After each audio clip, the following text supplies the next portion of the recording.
যারা রোজা রাখবে এদের জন্য হাদিস শরীফের ভিতরে বলেছেন তাদের জন্য স্পেশাল গেট থাকবে। সব জান্নাতের এক গেট দিয়ে ঢুকবে না, রোজাদাররা স্পেশাল আলাদা গেট দিয়ে ঢুকবে। সেই গেটের নাম আল্লাহ রাব্বুল আলামিন রেখে দিয়েছেন রাইয়ান। সুবহানাল্লাহ। রাইয়ান গেট দিয়ে কেবলমাত্র রোজাদাররাই প্রবেশ করবে। আর রোজাদাররা তারা যখন জান্নাতের ভিতরে যাবে, রোজা রাখার কারণে আল্লাহ রাব্বুল আমিন তাদের সাথে দিদার নসিব করবেন। আল্লাহ রাব্বুল আমিন তাদের সাথে দেখা দিয়ে দিবেন। দুনিয়া সুন্দর, মানুষ সুন্দর, আসমান সুন্দর, জমিন সুন্দর, সুন্দর সুন্দর পাল্লা। জানি না কত সুন্দর তুমি আল্লাহ, জানি না কত সুন্দর তুমি আল্লাহ। ঝরনা ছুটে চলে একে বেঁকে, পৃথিবীর বুকে কত ছবি এঁকে। নদীর ওই কলতানে, সাগরের গর্জনে, ঢেউয়ে ঢেউয়ে দেয় পাল্লা। জানি না কত সুন্দর তুমি আল্লাহ, জানি না কত সুন্দর তুমি আল্লাহ। সুবহানাল্লাহ। আল্লাহর সাথে দেখা করার ইচ্ছা আছে না নাই? রোজাদার যারা, এদের সাথে আল্লাহ দেখা দিয়ে দিবেন। তাহলে রোজা ছাড়বেন না রাখবেন? ছাড়বেন না রাখবেন? রাখতে হবে। রোজাদার এদের জন্য অনেক পুরস্কার, অনেক ফজিলত, অনেক হাদিস আপনারা শুনেছেন, শুনবেন। কিন্তু কথা হচ্ছে রোজা আমরা রাখলাম, কিন্তু এমন কিছু কাজ আছে যে কাজগুলো করলে পরে রোজা নষ্ট হয়ে যায়। এমন কাজ আমরা আমাদের দেশের আমার মনে হয় 90% মানুষই করে। অথচ রাসূল করিম সাল্লাল্লাহু আলাইহি সাল্লাম বলছেন রোজাও রাখলো, মিথ্যাও বললো, রোজাও রাখলো, গীবত করলো, রোজাও রাখলো, অন্যান্য গুনাহ ছাড়তে পারলো না। তার জন্য এই রোজাটা কোনো পুরস্কার আসবে না রোজার মাধ্যমে। এই রোজা রাখার কোনো ফায়দা তার হবে না। আল্লাহর কাছ থেকে কিয়ামতের ময়দানে কোনো পুরস্কার সে পাবে না। কারণ যে ব্যক্তি হালাল ছাড়তে পারলো, হালাল খাবার ছেড়ে দিল, সে ব্যক্তি হারাম ছাড়তে পারলো না, তার মানে আল্লাহর ভয় ঢুকে। মানুষ যে এই রোজা রাখার পরে সারাদিন খায় না, সারাদিন পান করে না, কার ভয়ে?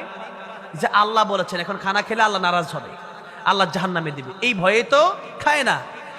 এই যে আল্লাহর ভয়ে মানুষ খায় না, আল্লাহ রাব্বুল আমিন তাকওয়ার শিক্ষা এখান থেকে দিচ্ছেন। রোজা যারা রাখবে, হালাল খাবার যেহেতু আল্লাহর হুকুমে ছেড়ে দিল, আল্লাহর ভয়ে ছেড়ে দিল, সে ব্যক্তি যেন হারাম গুনাহগুলো ছেড়ে দেয়। আর যদি না ছাড়ে, এই রোজা রাখা নবীজি বলছেন সে ক্ষুধার্ত থাকলো, সে পিপাসা অবস্থায় থাকলো, এছাড়া তার কোনো ফায়দা হলো, তার কোনো লাভ নাই। রোজাও রাখলো, মিথ্যাও বললো। যেমন আমল নষ্টকারী কিছু গুনাহ আছে, এর মধ্যে একটা হচ্ছে গীবত। তাই আমি আপনাদের সামনে গীবত নিয়ে আলোচনাটা মানে আলোচ্য আয়াত আপনাদের সামনে তিলাওয়াত করেছিলাম। আল্লাহ বলছেন ওয়ালা ইয়াগতাব বাদুকুম বাদা, তোমরা একে অপরের বিরুদ্ধে কি করো না? গীবত করো না, সমালোচনা করো না। কেন? নবীজি বলছেন সমালোচনা করলে পরে তোমার যত নেক আমল ওইগুলা চলে যায় তার কাছে, আর তার যত গুনাহ চলে আসে তোমার কাছে। বলেন তো এটা আমাদের জন্য লাভ না ক্ষতি? ছোট ক্ষতি না অনেক বড় ক্ষতি? একটু লক্ষ্য করুন। ইমাম সুফিয়ান সাউরী রাহমাতুল্লাহ আলাইহি, তিনি ওনার নামে কেউ গীবত করলে, ওনার নামে কেউ বদনাম করলে উনি হাদিয়া তোহফা দিতেন। খাদেম ডেকে বলল একদিন, হুজুর আপনি মানুষকে হাদিয়া তোহফা দেন কেন? আপনার নামে যারা বদনাম করে, তিনি বলছেন তারা যত উপকার আমার করে, এত বড় উপকার আমার মা আমার বাবা আমার জন্য করে না। কোন উপকার? সে উপকার শুনবেন আপনারা, শুনবেন। সে উপকারটা হচ্ছে, একটু লক্ষ্য করুন, আল্লাহ রাব্বুল আলামিন সূরা আবাসে বলছেন ইয়াওমা ইয়াফিরুল মারউ মিন আখিহি ওয়া উম্মিহি ওয়া আবিহি। কিয়ামতের ময়দানে একটা নেকি নিজের জন্মদাতা মা বাবাও দিতে চাইবে না। সেই দিন যে ব্যক্তি অপরের বিরুদ্ধে গীবত করবে, অনিচ্ছা সত্ত্বেও তার নেকিগুলা আমারে দিয়ে দেওয়া লাগবে। বলেন তো তাহলে এই উপকার কিয়ামতের ময়দানে মা বাবাও করতে পারবে না, কিন্তু যে গীবত করলো তার নেক আমল আমারে। এখন যদি নেক আমল না থাকে তাহলে কি হবে? আমার গুনাহগুলো তাকে নিয়ে জাহান্নামে জ্বলতে হবে। সুতরাং বলেন গীবত করলে লাভ না ক্ষতি? ক্ষতি। অল্প ক্ষতি না অনেক বেশি ক্ষতি? অনেক বেশি ক্ষতি। তাই গীবত যদি করে একটা আমি তো একবার খুলনা এসে এক জায়গায় মাছ ধরেছিলাম, এক বাড়ির মেহমান হয়েছিলাম, মাছ ধরেছিলাম। তো মাছ ধরার ডোলা থাকে না, যেটাতে মাছ ধরে, তো ওই যেটাতে মাছ ধরে সারাদিন আপনি মাছ ধরলেন, ধরার পরে রাখলেন, ডোলার তলা নাই, কি নাই? তলা নাই। তলা যদি না থেকে সারাদিন মাছ ধরার পরে ডোলা আপনি বাড়ি নিয়ে যাবেন, সব মাছ নিচে পড়ে যাবে। মাছ কি ডোলাতে থাকবে? থাকবে না। ঠিক তেমনি ভাবে রোজাও রাখলেন, আবার গীবতও করলেন, রোজা চলে গেল তার কাছে, আর গুনাহ চলে আসলো আপনার কাছে। এই রোজা রাখার কোনো দাম নেই। তাই আয়াত পড়েছি। আরেকটা হচ্ছে হিংসা। হিংসা হচ্ছে এমন একটা গুনাহ যেগুলো নবী বলেন আগুন যেমন লাকড়িকে জ্বালায়া পোড়ায়া সারখার বানায় দেয়, কেউ যদি হিংসা করে তার নেকিগুলো সেই হিংসা জ্বালায়া পোড়ায়া ছাই বানায় দেয়। তাহলে হিংসা আমরা করবো না ছাড়বো? হিংসা ছাড়ার কিছু পদ্ধতি আছে, যেমন আজকে দুইটা দিয়ে যায়। একটা হচ্ছে নাপা, একটা হচ্ছে অ্যান্টিবায়োটিক। নাপা হচ্ছে সাধারণ, অ্যান্টিবায়োটিক হচ্ছে কাজ না হলে পরে ওইটা খেতে হবে, ওই কাজ করতে হবে। এখন নাপা কোনটা? একজন মানুষ একটা 5 তলা বাড়ি, অনেক সুখে আছে, আপনার সহ্য হয় না, আপনি দোয়া করেন আল্লাহ আমারও আপনি এরকম সুখী বানায় দেন। দোয়া তো করতে নিষেধ নেই, নিষেধ আছে? রব্বানা আতিনা ফিদ দুনিয়া হাসানা ওয়া ফিল আখিরাতি হাসানা। দুই জায়গার জন্য দোয়া করতে হবে, আল্লাহ দুনিয়ার কল্যাণ দান করো, আখিরাতের কল্যাণও দান করো। তাহলে এই দোয়া আমাকে আপনাকে করা লাগবে। এখন মনে করেন যে এরপর আপনার মন থেকে হিংসা দূর হয় না, এবার অ্যান্টিবায়োটিক হচ্ছে আল্লাহ তার 5 তলা বাড়ি আছে, তারা তুমি 20 তলার বাড়ি মালিক বানায় দাও। আল্লাহ তারে অনেক সুখ, তারে আল্লাহ আরো সুখ বাড়ায় দাও। তখন শয়তান কি করবে? পিছপা হবে যে না, তার ধোকা দিয়ে কোনো লাভ তাই কেন নাই, তারা ধোকা দিয়ে হিংসা করার জন্য, আমল নষ্ট করার জন্য, কিন্তু সে তো আরো বেশি দোয়া করে।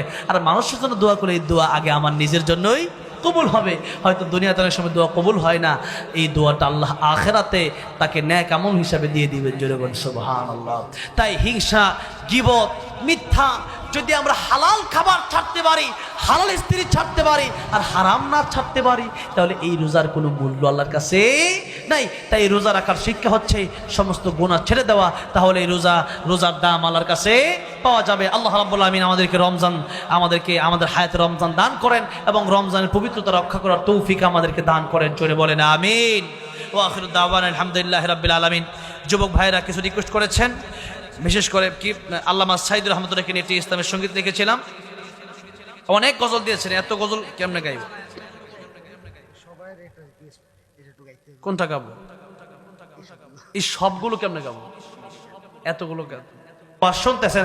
আমি আজকে 2-3টা কথা বলবো যেগুলো করলে পরে রমজানের রোজা নষ্ট হয়ে যায়, যেগুলো করলে পরে রমজানের রোজা আর এই রোজার পুরস্কার আল্লাহর কাছে পাওয়া যায় না, এমন কিছু কথা বলবো। তাই আমি প্রথমেই খুতবার শুরুতেই একখানা আয়াতে কারিমার মধ্য থেকে একটু তেলাওয়াত করেছি যে ওয়ালা ইয়াগতাব বা'দুকুম বা'দা, সূরাতুল হুজুরাত আয়াত নাম্বার 12। এই আয়াত থেকে আমি আপনাদের সামনে তেলাওয়াত করেছিলাম। আল্লাহ বলছেন তোমরা একে অপরের বিরুদ্ধে গীবত করবা না। কি করবা না? সমালোচনা করবা না, একে অপরের নিন্দা করবা না। তাহলে কি আল্লাহ বলছেন ইউহিব্বু আহাদুকুম, তোমাদের মধ্যে কি এমনটাকে পছন্দ করে যে আইয়াকুল লাহমা আখিহি মাইতান ফাকারিহতুমু। আল্লাহ বলছেন আইয়াকুল লাহমা আখিহি মাইতা, যে তোমাদের মৃত ভাইয়ের কাঁচা গোশত তোমরা খাবা, এটা কি তোমরা কেউ পছন্দ করো? আমরা বলবো না। তো আল্লাহ এটাই বলছেন ফাকারিহতুমু, এটা তোমাদের কাছে অপছন্দনীয়। আল্লাহ বলছেন এটা যেমন অপছন্দনীয়, কারণ কোনো মানুষ কিন্তু আরেকজন মানুষের গোশত খেতে পারে, তাহলে তারা অমানুষ। যেমন কয়েকদিন আগে শুনলাম একজন বাবা তার মেয়েকে ধর্ষণ করেছে। জোরে কোন নাউযুবিল্লাহ। এরা কি মানুষ না অমানুষ? ধর্ষণের বিচার নাই, এই জন্য এই দেশের এই অবস্থা। রাহাজানি, মারামারি, খুন খারাপি, এরপরে এই দেশের ভিতরে চুরি ডাকাতি, এগুলোর বিচার যদি একদিন আল্লাহর কোরআন থেকে করা হয়, আস-সারিকু ওয়াস-সারিকাতু ফাকতাউ আইদিয়াহুমা, চোরের হাত যদি একদিন কাটা হয়, পরের দিন চুরি বন্ধ হবে। কোরআন ছাড়া চুরি বন্ধ হবে না, কোরআন ছাড়া ডাকাতি বন্ধ হবে না। আল্লাহর কসম, 1 বার 2 বার 3 বার 1000 বার কোটি বার কোরআন ছাড়া চুরি বন্ধ হবে, ডাকাতি বন্ধ হবে, জেনা বন্ধ হবে, ধর্ষণ বন্ধ হবে, সুদ ঘুষ বন্ধ হবে, জুলুম বন্ধ হবে। যদি আপনি চুরি বন্ধ করতে চান, খুনাখুনি বন্ধ করতে চান, যার যখন মনে চায় একজনকে কূপ দিয়ে শেষ করে দিচ্ছে, যার যখন মনে চায়, আপনার মনে চাইলো আপনার কাছে আসলো, বলো তোর শার্ট প্যান্ট সব খুলে দিয়ে দে, তোর মোবাইল, তোর ফোন, তোর যা সব দে, না দিলে শেষ। কেন? এই সাহসগুলো তারা কোথায় পায়? ওই যে গতকালকে দেখলাম আমাদের ঢাকার উত্তরায় চুর ধরে এগুলারে ধরে পরে পা উল্টা দিকে দিয়া মাথা নিচের দিকে দিয়া জন্মের পিটানি পিটাচ্ছে। এরকম কয়েকদিন পিটানি দিলে আল্লাহর কোরআনের বিধান আছে না? কি বিধান? বিধান আছে তো। জিনা করলে পরে 100 বেত, পরকিয়া করলে পরে রুজম, আর সারিকত ফাকতাউ আইদিয়াহুমা। আল্লাহ বলছেন সুর এবং সুরনি, এটা মেয়ে হোক আর ছেলে হোক, কারণ মেয়ে অনেক সময় বড় সুর হয়, মহিলা অনেক বড় সুর হয় না। আল আকিলু তাকফিহিল ইশারা, যারা আকলমান তারা জ্ঞানী, এরা কল্প কথায় বুঝে। একবার যদি হাত কাটা যায় বাইতুল মুকাররমের সামনে, দেখবেন এগুলো বন্ধ হয়ে যাবে। কি করে? সুরকে জেলে দেয়, 3 দিন পর আবার ছেড়ে দিচ্ছে। ও কি হয়? ডাকাত হয়। তাহলে কোরআনের বিধান আমাদের দরকার আছে না নাই? বলছিলাম কোন মানুষ মানুষের গোশত খেতে পারে না। আল্লাহ বলছেন এটা যেমন জঘন্যতম অপরাধ, আমি আল্লাহ গীবত করা, অন্যের সমালোচনা করা, অন্যের দোষ মানুষের কাছে বলে বেড়ানো, এটাকেও আমি আল্লাহ হারাম ঘোষণা করলাম। কে হারাম ঘোষণা করেছেন? এখন আমি আপনাদের সামনে সূরাতুল হুজুরাতের 12 নম্বর আয়াত কেন তেলাওয়াত করলাম? এই গীবতের প্রসঙ্গ রমজানুল মুবারকের ওয়াজে কেন টানলাম? এর কারণ অবশ্যই আছে। এর কারণ আমি আপনাদেরকে বলবো।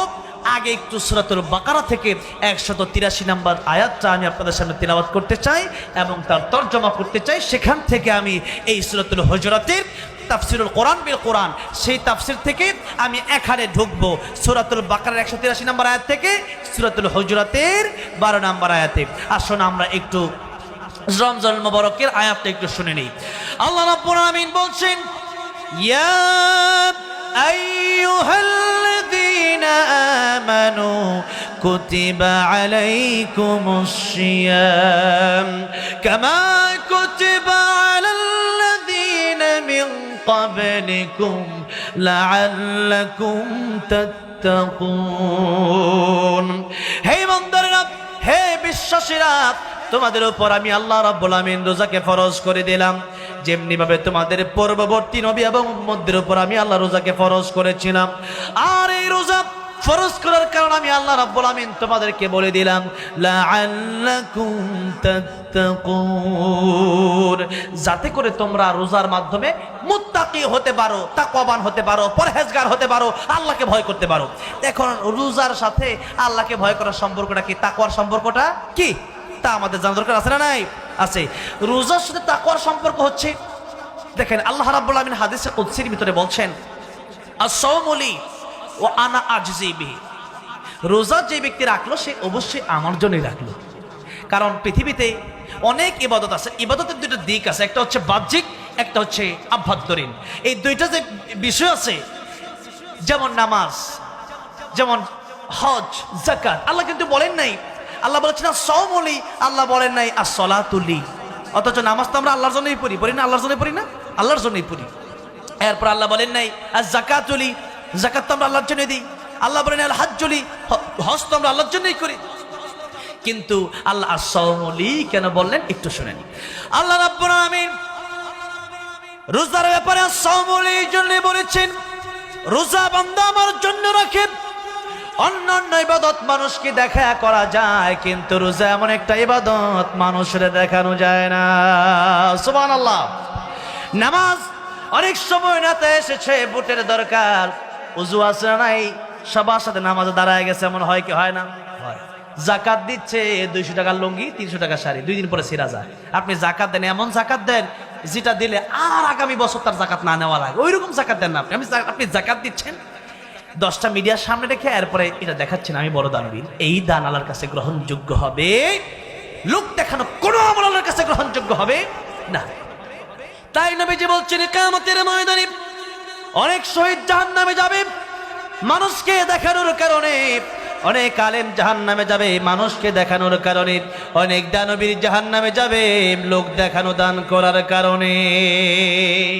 এই জন্য আগে ইখলাস থাকতে হবে, ভিতরে কি থাকতে হবে? ইখলাস থাকতে হবে।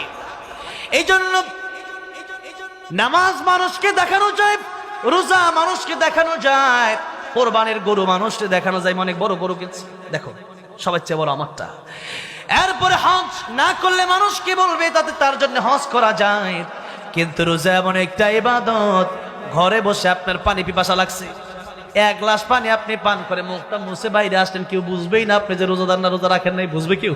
বুঝবে না। কিন্তু এরপরেও একটু পানি বান্দা পান করে না, ক্ষুধার যন্ত্রণায় অবস্থা বড়ই মারাত্মক, এরপরেও খায় না। জোরে বলেন কার ভয়ে? যাদের হৃদয়ে আছে আল্লাহর ভয়, তারা কভু পথ ভুলে যায় না। আল্লাহর প্রেম ছাড়া এই দুনিয়ায় কারো কাছে কোনো কিছু চায় না, ঠিক না? এই জন্য রোজা আল্লাহ বললেন বান্দা আমার জন্য রোজা রাখে, আর রোজার পুরস্কার স্বয়ং আমি আল্লাহ নিজে হাতে বান্দাকে কিয়ামতের ময়দানে দিয়ে দেব। অন্য রিওয়ায়াতের ভিতরে আসছে আল্লাহ রাব্বুল আমিন বলছেন ওয়ানা উজ্জা বিহি, রোজার পুরস্কার শুধু আমি আল্লাহ আমার হাত দিয়ে দিব তাই না, রোজা যেহেতু আমি আল্লাহর জন্যই রাখে বান্দা, আমি আল্লাহ নিজেই বান্দার জন্য পুরস্কার হয়ে যায়। মাল্লাহুল মাওলা ফারাহুল কুল, আল্লাহ যদি আমার জন্য হয়ে যায় তামাম পৃথিবী আমার আর দরকার নাই, তামাম পৃথিবী আমার কদমে চলে আসবে, ঠিক কিনা?